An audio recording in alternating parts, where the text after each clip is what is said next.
There is no doubt that Los Angeles is a booming culinary destination, setting trends on the plate and in the way we dine. But it's been over a decade since the prestigious and world-renowned Michelin Guide has included the City of Angels. That's all about to change when this year's Michelin Guide rolls out in June.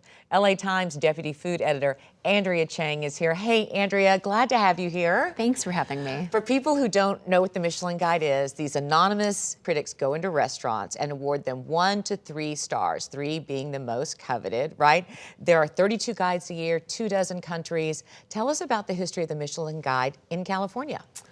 Michelin has an interesting relationship with the state of California. So since 2007, they have been in San Francisco, and there's a guide there, and it's been there ever since. But in LA, it's kind of a rocky road. So they came in 2008, and that was their very first guide. They did one in 2009, and then they abruptly pulled out. LA was not the right city for Michelin because Michelin is really big on elite and high end. So they're very appropriate for a place like San Francisco that has Napa Valley, the French Laundry. It's great for New York City, which also has these kind of power restaurants. But in LA, it was always a little bit of a mismatch. And when they departed, their then director took a parting shot at us, right? He did. He gave an interview to Esquire, and he said, "The people in Los Angeles are not real foodies. They are not too interested in eating well." Oh, them's fighting words now, right? Exactly. So we've said it's prestigious, but it's also very, very divisive. Yes. Jonathan Gold couldn't stand the Michelin Guide. What did he say about it? So the late Jonathan Gold, when he was working as the restaurant critic at LA Weekly at the time, and so many people love Michelin. A lot of diners love it. They like to be it's a Bible. Exactly, and they're like, I've been to a 3-star restaurant. I'm going to this 2-star restaurant, and Jonathan really was like, this is just not right for my hometown and the city that I love so much. And he wrote a column where he was pretty scathing in his disdain for Michelin in the city of LA. So he said, what about these great restaurants in San Gabriel Valley? What about regional Thai? What about regional Mexican? Just nowhere on the starred restaurant list. And I think that really offended, his love for the city. His sensibility too, right? Exactly. Because the Michelin Guide had always prioritized fancy over just fantastic food, right? Is that approach dated? Are we done with that approach now? That approach is dated. I mean, Michelin continues to be focused on luxury. Right, that is, if you are a 3 Michelin-starred restaurant, you've got it all. The food is great, but the service is fantastic. The dining room is opulent.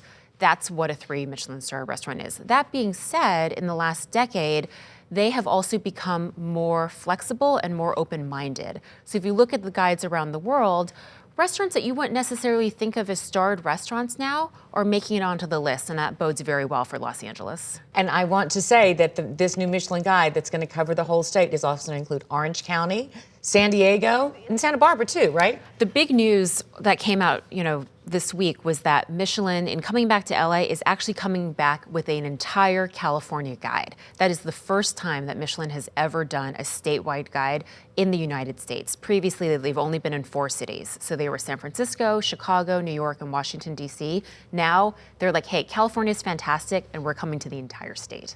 The last time that they were here, they had 20 restaurants, right? Mm-hmm. And half of them are no longer in existence. So we change too, what we demand, right? Are the chefs excited they're coming back?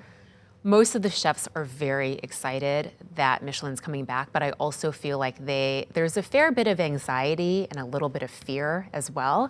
Because, for the longest time, they could do whatever they wanted and didn't have to worry about Michelin inspectors being there anonymously, secretly, taking notes, figuring out what they were doing. They could be creative. They could totally be creative. And Take a chance. Yeah, and now they know Michelin is here. But yes, they're excited. To be a Michelin-starred chef is a very big deal. Give me 2 or 3 of the chefs you think are going to be on Michelin's radar when they arrive. I think almost for sure you're going to see Dave Barron from Dialogue, which is a tasting menu-only restaurant in Santa Monica. Fantastic. And he was the chef de cuisine at Alinea in Chicago when that restaurant got 3 stars. He's great. I would be shocked if he doesn't pick up a couple of stars. Jordan Kahn at Vespertine in Culver City. That's that very futuristic restaurant that's got, food that doesn't quite look like food. And he's conceptual, he's imaginative, he's incredibly creative. I think Vespertine is a top contender. And Nikki Nakayama's Kaiseki restaurant in Palms. Beautiful food, presentation, very thoughtful. I think all three of those are my top picks. And don't you think that LA will continue to be a destination for chefs who want to use more organic produce and very fresh produce, and they're going to continue to come to LA and dazzle us? I think you're completely correct. I mean, Los Angeles has been almost a magnet for chefs from all over the country recently. We've seen a lot of chefs move from New York, from the Bay Area. They're noticing things about LA that we've always known, right? Which is weather's great, cost of living is better, produce is incredibly fresh, and I think the city is so big that there's just the real estate to go into new neighborhoods, whether it's, we've seen recently historic Filipino town, West Adams, Highland Park. A lot of new neighborhoods are getting some really great restaurants, and that's LA. Andrea, thanks so much. I love it when you stop by. Thank you. The 2019 Michelin stars for California will be announced in June.